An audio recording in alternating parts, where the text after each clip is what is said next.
everybody, this is Patti with The Leather Lady. I hope everybody's doing good.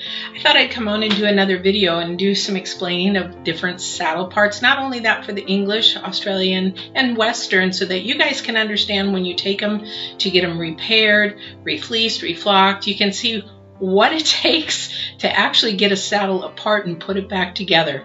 So I know a lot of you don't use Australian saddles very much, but I wanted to use this as an example because we really need to be mindful how things are put together for our safety when we're riding and keep ourselves safe in case the horse decides to rear, buck, tumble over, maybe tumble over on top of us. Have had that happen before, I'm sure you guys have. So this is where we're going to start. So we're going to start with the Australian saddle. And the thing is about an Australian saddle is they can come with a horn or without a horn. Now in Australia, they don't use horns. In fact, they sort of laugh at us if we're using horns. With the Australian saddle, they are made sort of like a Western / English. So they look sort of English, but they've got the big, rolls in the front, but I'm talking about their tree. Their tree is almost like a Western tree made out of wood, but the structures on it are all sort of tied into it like an English saddle. So let's take a look at what I'm wanting to show you today. So I've taken this Australian saddle apart a little bit, and hopefully you can see. So we've got the front. They normally have two of these, correct? On both sides. And on this one here, the reason why I wanted to put this one back on so that you could see. So if you do have an Australian saddle or you're riding in an Australian saddle and it's not yours and somebody else's horse, please be mindful that these things, when they're taken apart, I'm going to try to hold this a little bit. These things, when they come off, there is a big piece of metal sticking right up inside. Now you would think, oh, that's bendable. It is not. So if that horse were to tumble on top, there's no way. This is steel, and this is actually bolted. I've taken it apart. It is bolted inside the saddle really tight. Just like any of the hardware, the brass hardware that you see, these are all bolted inside. And even your pins or your buttons, if you want to call them, are bolted inside. So when I take this and look underneath, they're either bolted or they're wire twisted. So if you look at this one here, you've got these that are bolted in. Then you've also got this wire twist. Now, this was sort of easy for me to untwist, but if that untwisted for some reason in your saddle while you're riding, that would just definitely just puncture a wound in your horse. There is another layer of fabric underneath here, or leather underneath here, I'm going to show you, but I just wanted you to see the understructure of an Australian saddle. Now, when you guys have an Australian saddle, they're a little bit different. The billets are different than an English saddle, and it will cost you a lot. So if you got a little $200 Australian saddle, it's almost better to donate it somewhere, because these are your leathers. And these leathers actually go inside the tree. So in order for me to replace your leathers, I literally have to take this whole saddle apart. And you're like, well, it doesn't look that hard, right? Well, here's the bottom piece that I literally had to take off of this saddle. So this is the bottom piece of the saddle. So in order to get to just this part, I'm going to have to get to these because I can't get in there with my hands or my arms. So just know that if you have an Australian saddle, look at how your leathers are together. Or the thing is that now what like this gentleman does when he makes his Australian saddles, there is a piece that comes to here and then you can detach it so that this one piece here is very short. So if you have an Australian saddle like this and you just can't part with it, then ask the person changing your leathers to create a piece that actually stops so you can attach and detach new leathers, and it'll save you a lot of money. So if you look under this tree, it actually has a wood tree, and it has some leather underneath it, but it also has a metal part, excuse me. metal part here that holds the part of the bottom in. So when you're looking at one of these saddles, this will hold the base in, but when we look at the base, you'll see that it has to be all stitched in, all stitched around here, all stitched back up in here. So even when you go to refleece, full refleece an English saddle, this has to be done. You can get up into these. These are where the stitch marks are. This is where they would pull and take the wool fluff out, which this one stinks really bad because it wasn't taken care of. So you would want to remove that, put new fluff in, and then restitch it, put it back onto the saddle. Every piece has to be restitched. As you can see, they've had little stitch marks, stitch lines all over. And then this is where the back piece comes in, where that little metal thing is, to slide back on that saddle and hold it. The underside of this, just so you have a look at it, is similar to an English saddle on one of the panels. So it has your nice, but this is wool, so it has a nice wool covering. It has your dockets here that you would actually need to keep that in place, and then you're stitched back on just like a English saddle. So that is an Australian saddle. So when you go look at an English saddle, please be careful of your front. I'm actually pulling two saddles apart. I'm creating a new style of saddle just for myself, just to see, because I love playing with saddles. That's my thing. So on this one, we have an English, an older, not very well, cat whipped. But as we see here now, if you need billets, yes, I do billets. So when we look under the bottom of this one here, you've got your normal 3 billets, right? Those are easily to be replaced. Most of them I can do by hand, or whoever is doing your saddle can get in here and do them by hand. Now, depending on the saddle maker, dressage, all-purpose, all the different kinds of saddles and how they choose to do it, they can actually get so far up in this part that we have to actually release some of the saddle to do that, but it sometimes happens. So when I do create billets, just so you know, for people that don't even know I do billets, I create and make my own billets out of really quality leather. They're oiled and conditioned really good. That's why they cost a little bit more.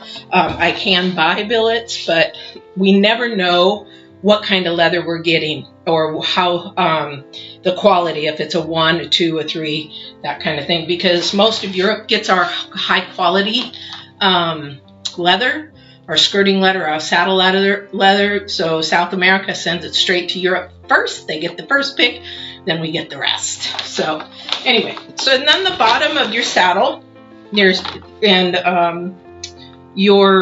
English saddle. So maybe some of you guys are wondering, how do I know when it's time to flock? Or how about spot flock? Have you ever heard of spot flocking? So let me tell you this. There's ways to tell, and it's a ways to tell if you're off balance on your saddle, on your English saddle as well. That's what we do when we try to figure out saddle fitting and things like that. But if you've got a English saddle that actually is all smooth and really smooth, everything is even, both sides are completely even, there's no holes, no little cellulite holes kind of thing, then you're probably pretty good. But when you start seeing these kind of things in your saddles, these are pressure points. Okay, and that needs to be either spot reflocked, or maybe you're starting to have a new flocking. Now, the thing is, the reason why you guys need to really take good care of your saddles, because to fully reflock your saddle is going to cost you $400, $500, maybe $600. And that is because, again, as you saw, we have to pull the saddle apart. Now, sometimes we can do a spot flock depending on what the product is inside, and get up in there with tools and actually spot flock that. But when you go to buy a saddle, watch out for these things. Don't just look at the seat. Don't go and just look at, always this leather. Oh, I could condition it. It's a little bit older, worn, especially for your kids, because here's what happens. These pressure points, when you're riding, they give sores to the horses. So you do not want to have something that's going to create a sore or going to create a pressure point on your horse. So that is the two key points on this English saddle I wanted to show you. And then also too, in the front, you've got your leather holders. Please make sure that you maybe put a little WD-40 on those every now and then, or some lightning silver, that kind of thing, a little spray just to keep them loose and keep them, and they will last a lot longer. I don't know how many I get in that I can't even hardly bend them.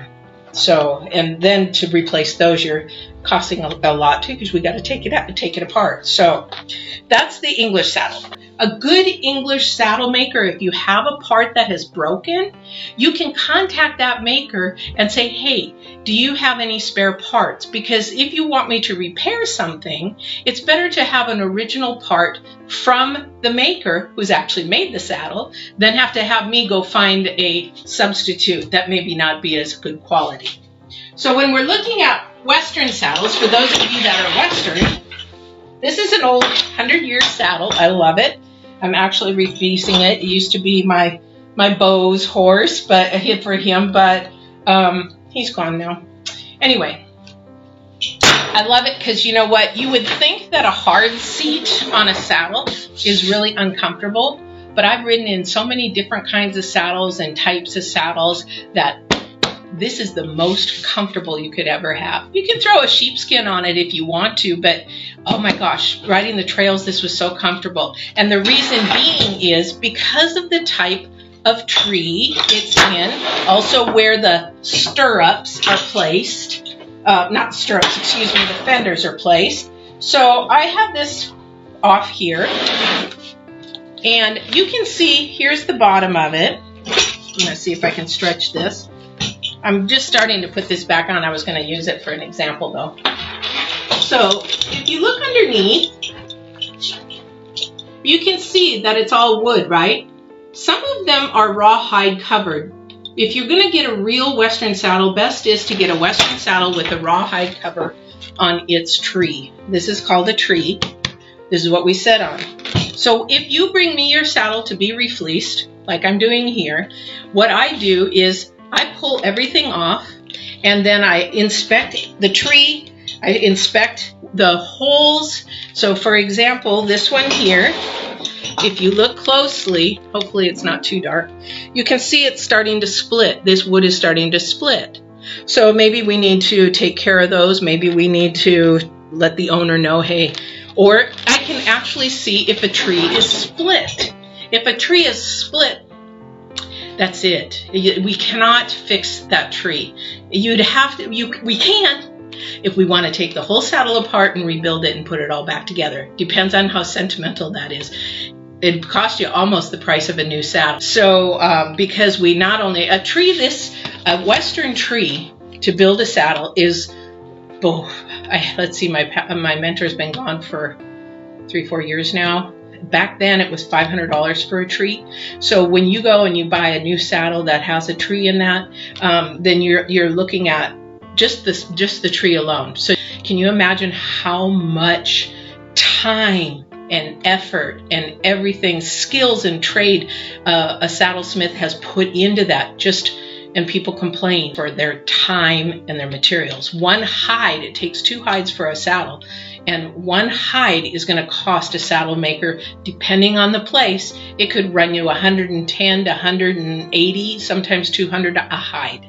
And so you're looking at $400 there. So you're looking at almost $1,000, and that's not including the hardware and everything to put into a saddle. And so these are really important things. Now, somebody can probably hear somebody saying, well, I have a treeless saddle. Well, don't ask me about treeless saddles because I have my own opinion about them. And then also too, well, I have a fiberglass tree. Well, fiberglass trees do not give like wood does.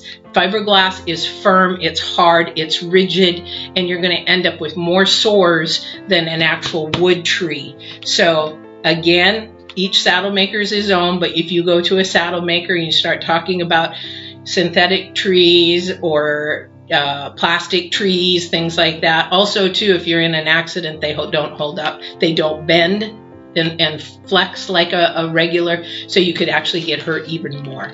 So that's all I'm going to say about that. So anyway, I wanted you to see the underside. So when I take this apart, I actually look at and I recondition. I'm going to pull this back a little bit. I don't like to leave saddles on their horns. But I recondition the leathers here. I recondition everything underneath, because how many years has somebody ridden in this? This is a 100-year-old saddle. So somebody actually probably has taken care of this besides myself really well, because the leather is stiff, but it's not really hard. So it's really important that, you take care of your saddles. I will say that on your fenders also, because I just did this and it drove me nuts. Now this is a different kind of, but when you buckle into your fenders here, so you have your, I'm going to try to bring this saddle over. This is the one. So you have your blevins underneath here, right?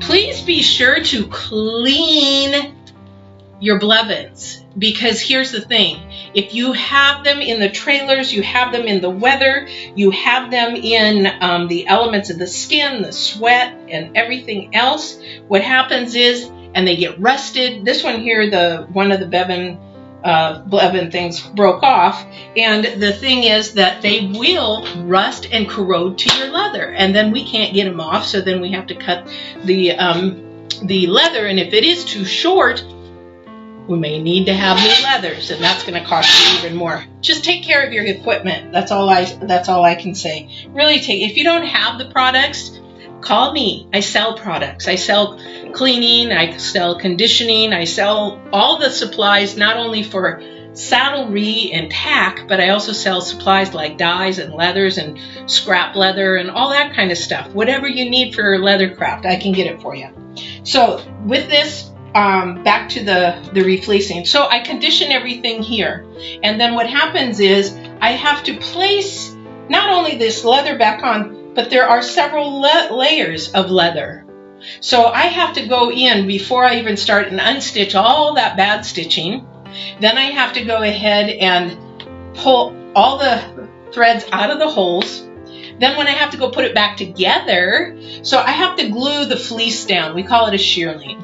I have to glue the shearling down, cut it, fit it, make sure it all works and it's perfectly. And then I have to go hand restitch. Remember, I don't know if you've seen that video before, but I say do not even take any leather to a sewing machine, because these holes, if you actually miss the hole, you're actually stripping it and hitting where the good leather is to create that, so that we can bind that. So most leather work, saddle work is done by hand.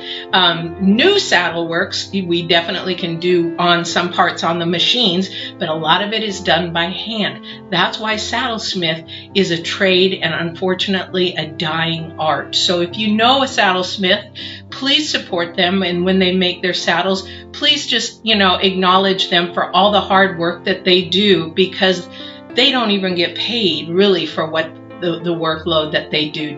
They do it because they love it, is why they do it. So that is the video on some different saddle types, what some of the parts are, also some things to look for on the English saddle, the Australian saddle, and the Western saddle. I hope you enjoyed this. Please, if you're watching it on YouTube, please like, share, and subscribe. If you're watching it on Facebook or on my website, please like and let me know what you think. Please, I'd love to have comments below. Take care now. You guys have a great, great, great rest of the week.